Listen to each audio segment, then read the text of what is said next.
Welcome, dudes, to another episode 12 of Chat with the Optimists. My name is Mike, and today we are going to be working in Inkscape.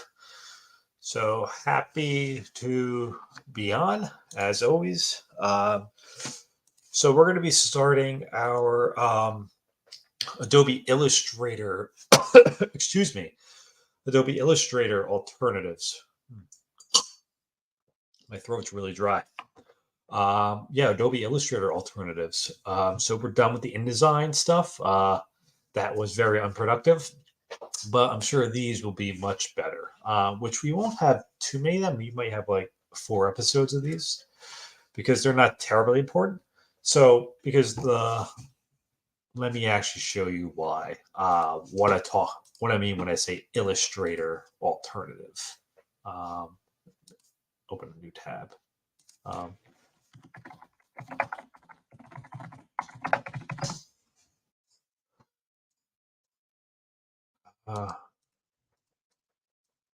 Here we go.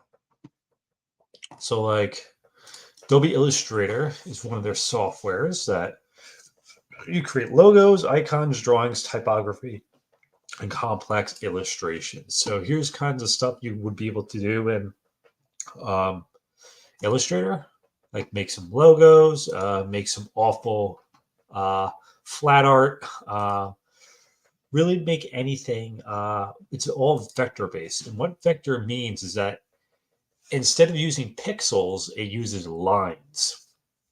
So why that's useful is that pixels are always limited by its dimensions and quality. So especially if you put stuff on a website, like if you have an image that's too low quality that's based in pixels, then when you try to upscale it, it'll look really poorly. But for vectors, no matter what size you make it, it's always going to look good. So let's see this one. See logos, mascots, icons, one-page docs. So really, we're mostly going to be using this for logos and icons for website building. So let's actually hop right into our first software for these Illustrator alternatives. And this is called Inkscape, which I do have it up, unlike the other thing we were doing yesterday. I don't remember its name. So bang. Okay, let me move this. So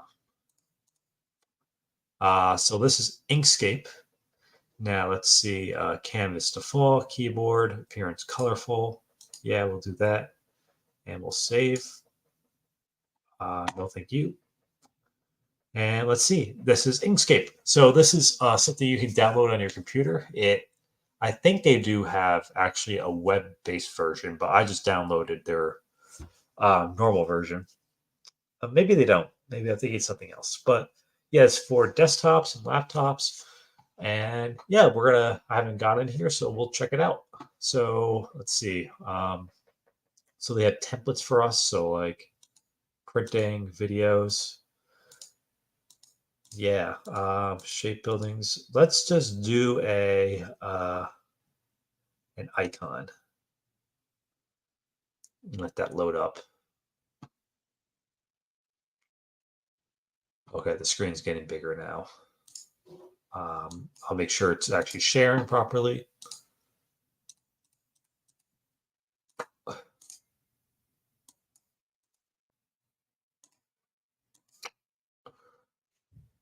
Okay, here we go. Cool. Now I can adjust this kind of stuff. Edit where I'm going to put myself. Kind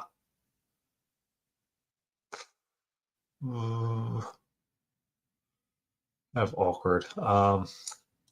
Maybe we'll actually adjust this like this. Put it up here and move me like over here. Yeah, it's cool. Okay. Well, it's still not big enough. I just know I'll actually keep myself down here. Let's actually make myself pretty small. So really still see me, but I will try not to move the canvas. So this is Inkscape. So first thing you'll notice is kind of similar to like Photopea, where there's a lot of tools going on. There's like a lot of colors down here. And yeah, so let's explore the tools. So the number one thing we'll be looking at in a vector-based software is the pen tool, which is, these icons are pretty small. Or shape tool. Let's start with the shape tool and show you what I mean. So you must select an object. Okay, here we go. I'm going to select this circle, and we can make a circle like this. So if I hold shift, no, it's just increasing in size. Control. Yeah, I think that's getting a. If I hold control while I'm making a shape, we can make it like even, like horizontally and vertically. So this circle right here, this is a vector-based image. So this means if we were to upscale this, if we export it and make it like really massive, we're not going to see those blurry edges, or it's not going to lose any quality, because it's not based on the pixels itself. It's based off these lines. And I'm going to show you that better with the fill and the stroke. Here we go. If we right click it, fill and stroke. Did settings just pop up? I'm not sure. Oh yeah, here it is. So it looks like to the right here is going to be our options, where we can edit things. So for example, if we click stroke paint, and paint is undefined, black color, and now let's pick a color. It's just not changing as far as I can tell. Blur. Oh, okay. That's interesting. Opacity will make it translucent. But I'm trying to change the stroke in here. I just don't know why it's not working.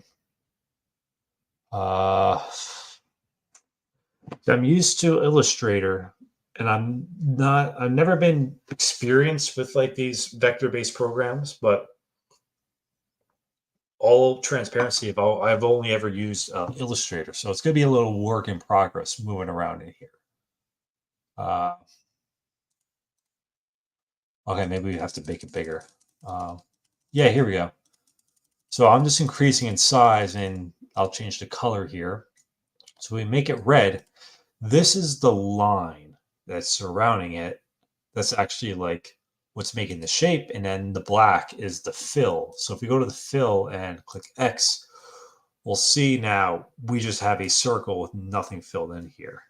So this is a vector, all these lines together. So you can either like make these shapes, like I'm going to make a square here, click and drag like this, and then go to the right and change some of the settings like the fill. So we want to fill this in, say like with a pink.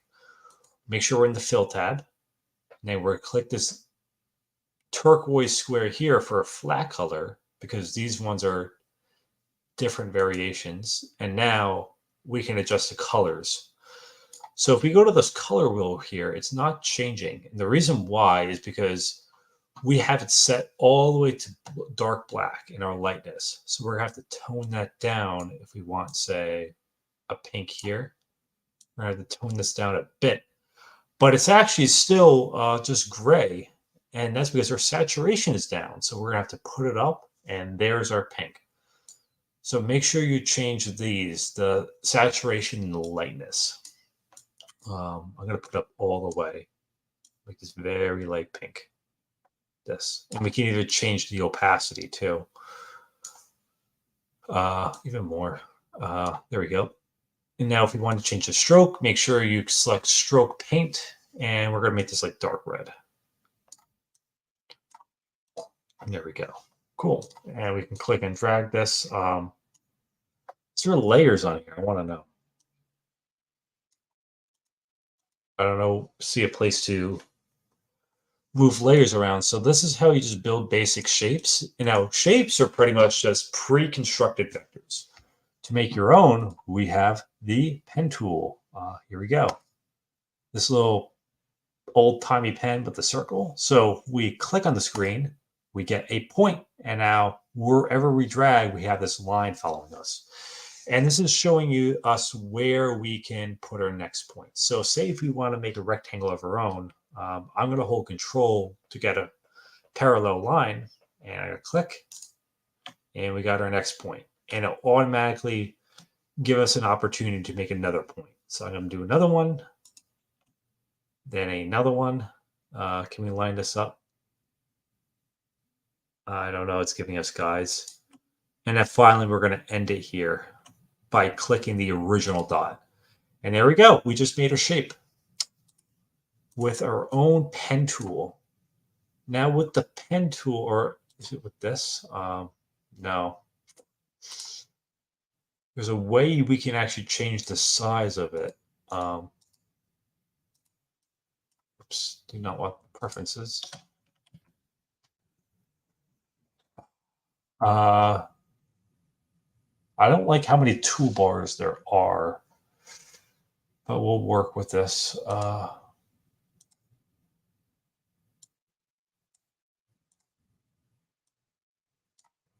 Maybe one of these. Pencil tool, calligraphy.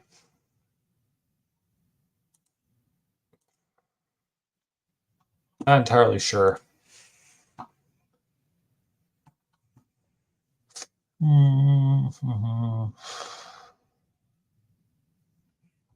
Maybe back to the pen tool. No. And there's not more options. I know in Illustrator they would have a white mouse. You can select the dots. Wait, hold on. Is this doing anything? This would rotate. Yeah, I don't know how to adjust the points from here, which kind of stinks. One of these? Nope. Nope. It's probably obvious. I just don't see it.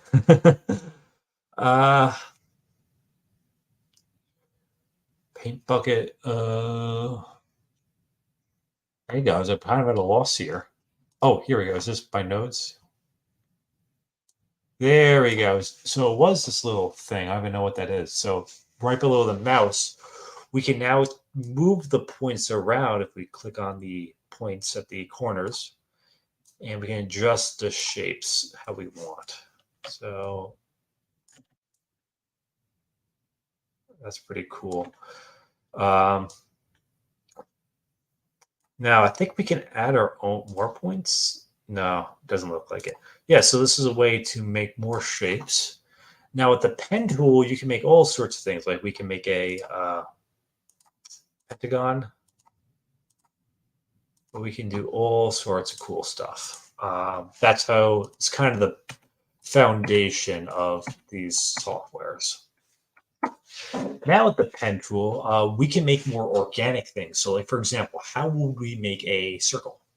So if we click and see we made a point and we want to make a second point, if we click and hold, we can bend it. If I'm still holding on, we can bend it here and make shapes like this, make some curves. So when you do that, the next point will make it automatically make another curve. So you can click and drag and adjust that, adjust this, and finally here, just that. Cool. We made a more organic shape with this. Of course, we can adjust it. Like because these are curves, we have these little handles to make get more control over our shape. I would recommend not to have super wide handles because they can go a little crazy. So it's better to have more points than wide handles.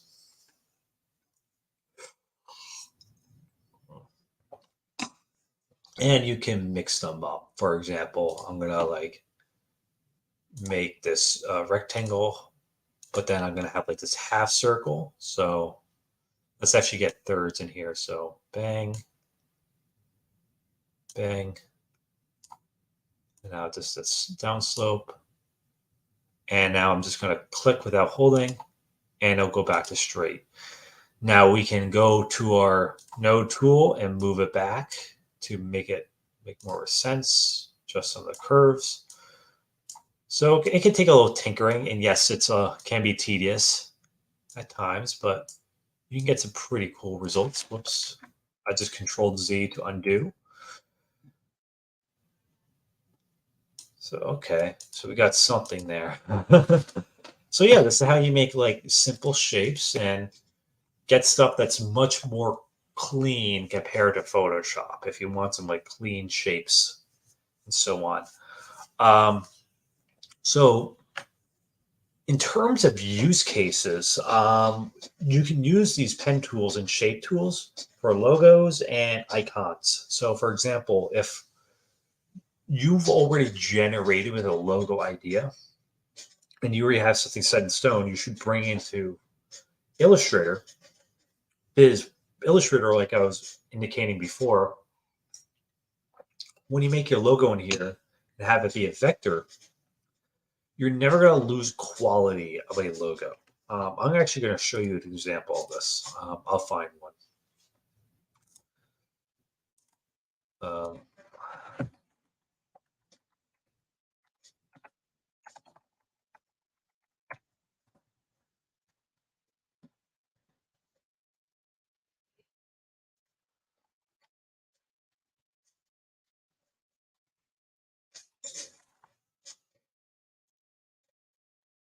uh, okay, here we go. So it's really called raster and vector. Okay, so if you see here, this is a very extreme example. So raster is what we're using with the Photoshop alternatives like Photopea, Snapseed, PixArt, any of these, or like even Microsoft Paint. They're going to be pixel based or raster. So whatever you save it as, it's just going to remember what the pixels are, and that's it. So this is a very low quality. Um, but imagine this happening on the large scale. Now with vector, because it's all based in the lines and the shapes, it's always going to calculate what it should look like on a larger scale. So because of this, like if you look at a couple others, like these are extreme ones, it vastly improves the quality of your logos and images and icons. So I highly recommend doing that, especially for your main logos, because that's gonna be like the main iconography for your brand, and you want that to be professional. Like, um, say, yeah, like one of these, like here, if this was my brand, BGD, and this is on my website, it immediately looks very unprofessional. That's like, okay, this person doesn't know what they're doing. And it's if your logo is sloppy, if you can't even do that, how is that? What is that saying about your product or service? So instead, when you have a very clean logo like this, very well designed, that creates a very different image. That it's clean, it's smooth, it can be scaled up very big without losing any quality. So that's why it's important to have like this kind of stuff. Here's another example. See pixels, if you just draw it compared to actually using the pen tool in one of these vector-based programs. So it just looks so much better compared to like just, or even look at this one. My computer will load. Um, Oops, oh God, it crashed.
I think we're back. Sorry about that, dudes. My browser crashed. It's freezing again. Yep, my browser crashed there, so it kind of stunk. But I think it got my point. Was talk about the raster and the vector images. So again, raster is for drawing programs, and everything is in pixels. You have more control of what you're making, but it's a lower quality result if you're not drawing on a very large canvas. Inkscape is vector based, and that's when you're using lines and shapes, more limited, but you're getting a much cleaner image. So we're going to go back into here. Oops, that's not what I want to share. Present. It's not reading my Inkscape, which is interesting. And so,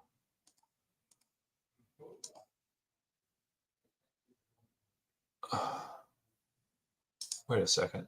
Am I in here twice? Yeah, it looks like it. Hold on. Leave.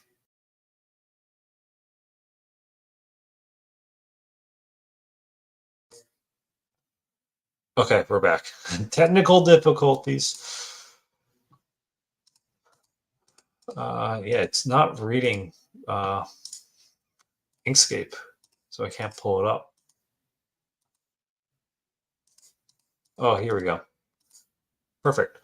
Okay, so yeah, so you can make icons, you can make logos, you can make small graphics with this. Like we have typography. Now, this is a good way if you are making a text-based logo.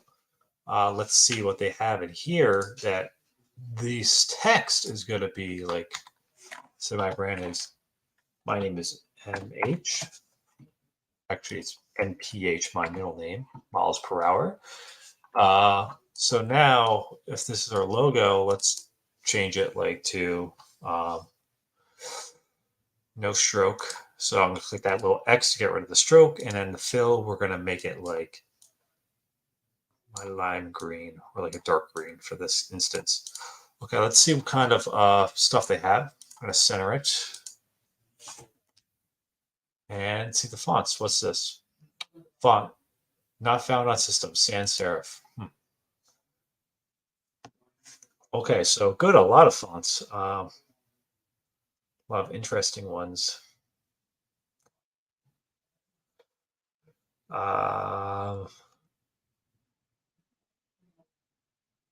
Let's just do a Gill Sans. Gill Sans MT or Ultra Bold. Or that's too Ultra Bold. We don't want that. Gill Sans MT. Yeah, something like this. Say, it's boring and basic. This is our logo. We can upscale this. Control, make it really big.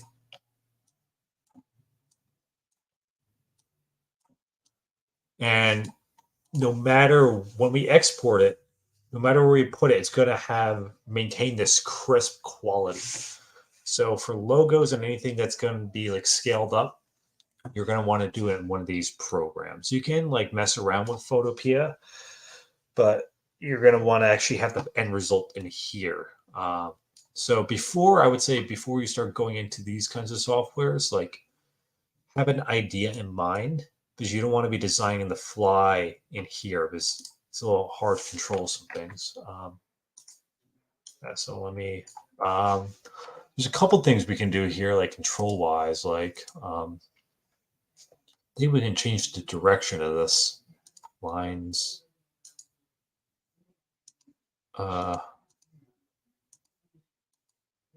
Interesting. Spacing. We can increase the tracking of this, the kerning.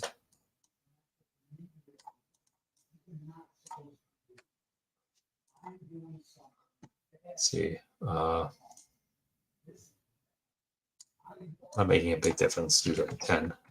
Yeah, there we go. Now we got some separation, so we can change the distance between these. Like really condense, like go in the negatives. Yes, we can. Let's go further. -30. Wow. Okay.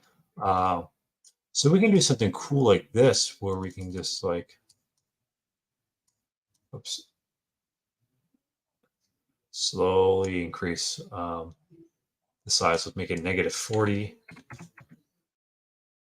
50, and 60. That's a little too much. Go 55. Here we go. So, and now let's change this H with the P. Uh, -20. Cool. Let's do -30.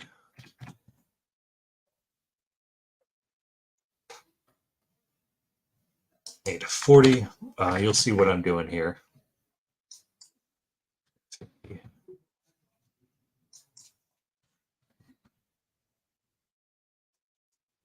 -42.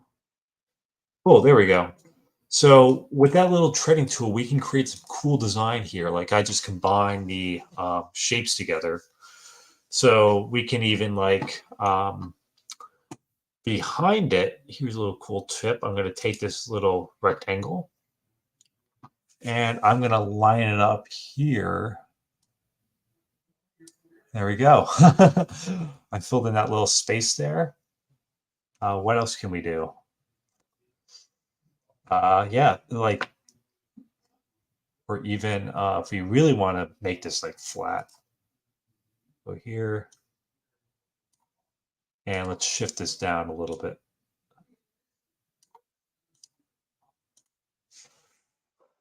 So we have like that as a very geometric shapes. So yeah, this is how you kind of play around with some stuff. Again, I don't know where the layers are. Oh, maybe this is it. Everything's on one layer here, so we can hide stuff.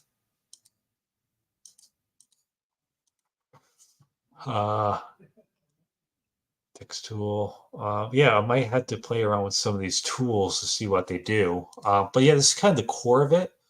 I'm eventually going to go on later some websites to find some like AI generated logos, not for you to use, but use it as a template. So like you find something you like, and then you make it yourself. So you get rid of the AI elements. You kind of theme it to what your brand is, like change some of the colors, change some of the shapes, and then you make it in here, and then you get a professional logo. So it is yours because you made it. So that's going to be the production pipeline. But with any of these other tools, gradients, let's see. So that's cool. Within these vectors, you can make a gradient filling. I think in here, though, like we can do that. Like if we change the fill to, yeah, and make it red. Uh, change this color to really red.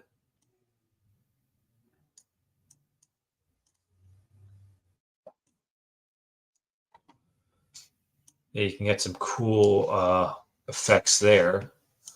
There's other gradients you can do, like with these buttons. Push in part. So all interesting things you can play around. Oh, okay, that's cool. That's like a cutout button we just did. Swatch uh, patterns. Okay, yeah, we got a lot of cool options here. But again, you don't want to go do this designing on the fly because then you can get really weird stuff. It's like, oh, this might be cool, but it's not going to look good. It looks terrible. Um, so yeah, what other things we have? Tweak. We can just mess around with this. Marker. Oh, whoops, that's a little too much there. Measure. We can measure distances. And what else? Yikes. My yikes. I think that's kind of it. Because again, the reason why you're going in here is mainly for a couple things. Either you're building shapes with the pen tool, doing the default stuff with the circle, the ellipse, and the rectangle, or you're making fonts with the font tool. Then after that, you can manipulate them with this arrow and then this arrow, and then change them the settings. It's very simple what we're doing. Like, for example, if we want to make a logo, whoops, let me just get rid of these layers, trash everything. So, like one of the logos we saw before was like a circle, kind of shift or control. We're going to make it a blue because that's what color it was. The light blue, like this. And now it did have layers that was like white in here. So like the pen tool was like a DYB. So you can import that image in here by going like import. I don't know. I didn't save it, but you can import an image and use it as a template, like desktop.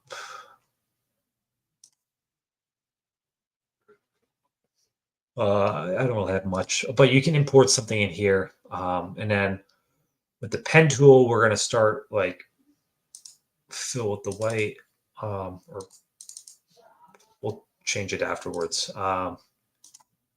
You'd be like D, or we're going to make BYD be a little different.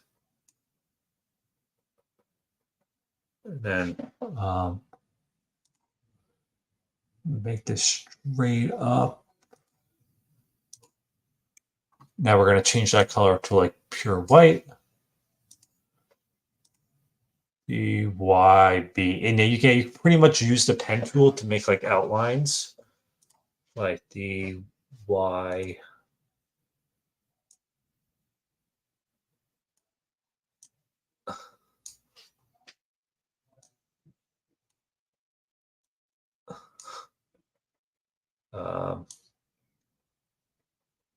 Yeah. So yeah, that's pretty much how this works. Like I'm just messing around with the pen tool and making lines. It can be a little tedious, but we can change that afterwards, and that's okay. For this point, if you want like a hard edge, but we're still getting this curve, just make a very small. It'll be a little hard to manipulate, but you can get like fix it up. So make sure you do more points, unlike I was doing, rather than big handlebars. We're gonna go down.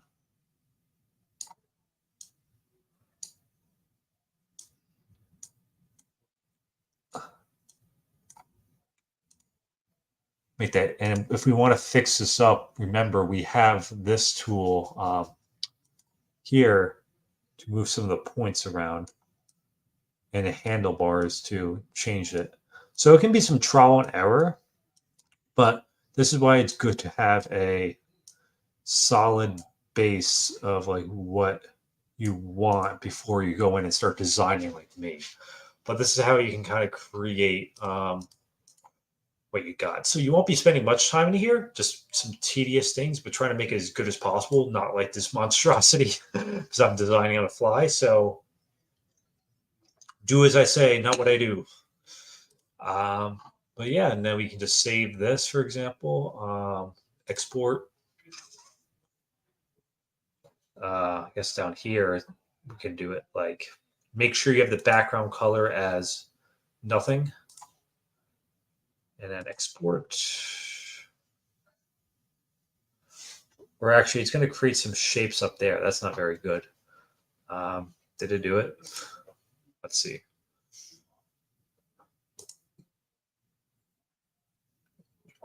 I don't see it on my computer.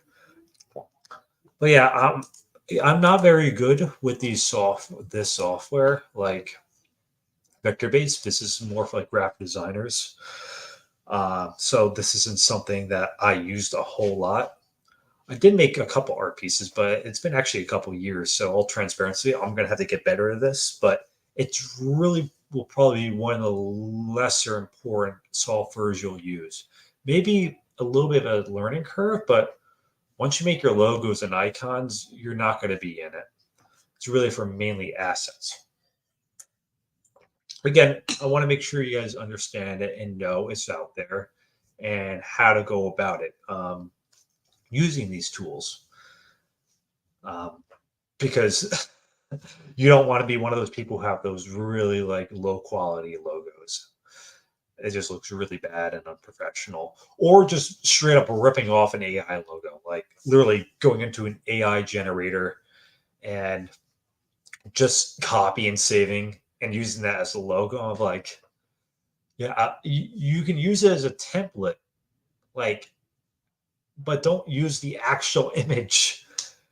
Like, if people are going to tell, and it's going to look horrible, right? And you do not want, you want your branding to be consistent, high quality, not just have that logo bring it down a notch because you're lazy. So really put the time into it. That's all I got for you guys, though. So a little speed bump in there, but happy with the software. I will say that, again, I'm not very good with the vectors, but I don't like how many settings are. And there's a little complicated to find things, but at least everything, like the color settings, were all in this right hand panel. So yeah, there's just a little too much stuff on the screen. So I'm hoping that some of the next software will be simpler. Just a lot simpler and easier to use because there's a lot of settings in there which we'll never use. And yeah, so I'm happy about that. Much better than both the InDesign episodes. And I have a couple more for this. But in the meantime, follow I'm gonna have to do this once every episode. Follow my Instagram for infographics and my threads for daily advice 3 times a day. Good content. I apologize. I'm not in a very enthusiastic mood. I'm just tired, and I'm trying my best. I really am. Just got to get more sleep. But regardless, I'm doing an episode every weeknight. Doesn't matter how I feel. I'm doing it unless I physically can't be here or my computer explodes, something like that.